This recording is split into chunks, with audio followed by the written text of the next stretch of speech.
ni ikibazo pe, iki ni ikibazo ngomba kwibaza. Ariko se ntabwo byumvikana, mbayeho igihe kirekire abantu bavuga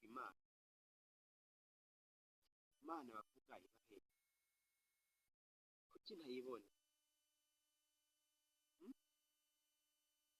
Ni iki nakora kugira ngo nyibone? Ibintu ngomba kubyitaho, ngiye guhiga Imana, ngomba guhiga Imana mpaka nanjye nyibonye. Kandi babonye Imana, yewe nicaye gutya ibibazo, njye guhiga Imana nanjye njye mvuga Imana. Nari nje ngo unsengere rwose kuko ngenda ndashaka kujya mu ijuru.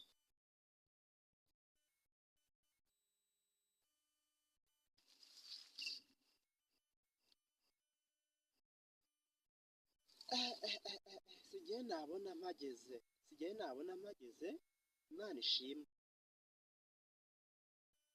Mana, ngiye kubaza ibibazo byinshi cyane.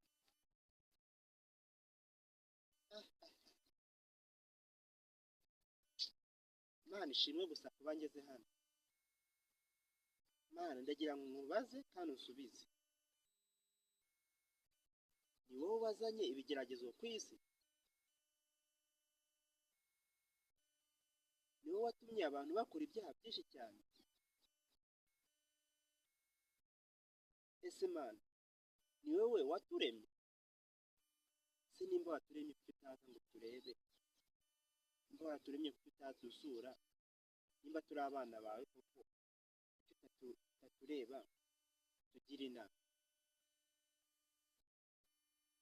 Niba abantu bicana, niba abantu biba, niba abantu barogana kandi utureba, uradufasha iki? Hariya ku isi njye ntabwo ndi busubireyo, ndava hano. Ariko se ubundi ndaba njya he? Nakubonye, nta handi hantu nemerewe kujya, ndaguma aha ngaha.